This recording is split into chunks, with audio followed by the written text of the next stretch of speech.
Shalom. 84వ కీర్తన 11వ వచనము. Sam 84:11. యథార్థముగా ప్రవర్తించు వారికి ఆయన ఏ మేలును చేయక మానడు.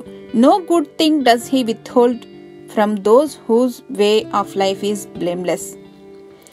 దేవుడు మన హృదయ వాంఛలను నెరవేర్చటానికి ఇష్టపడుచున్నారని నమ్ముచున్నారా?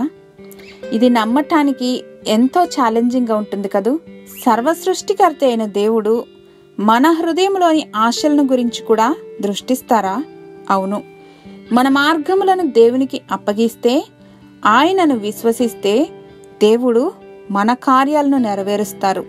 మన మంచి కాపరి పరమ తండ్రి తన బిడ్డలమైన మన కొరకు మేలులను, ఆశీర్వాదాలను దాచి ఉంచారు. అయితే దేవుణ్ణి మనం పూర్ణ బలముతోనూ పూర్ణ శక్తితోనూ విశ్వసించి ఆయనను వెంబడించగలిగితే దేవుని చిత్తము తెలుసుకోగలిగిన అవగాహన మనకు లభిస్తుంది. హృదయమార దేవునికి మనం సమర్పించుకుంటే మన ఊహకు మించిన మేలులు మనం అనుభవిస్తాం. ప్రేమామయుడైన మా పరమ తండ్రి, మా మార్గములను మీకు అప్పగిస్తున్నాం. మా జీవితాల ద్వారా మీ నామమును మహిమపరచుకొనమని యేసు నామంలో ప్రార్థించి పొందుకొనినాం మా తండ్రి. ఆమేన్.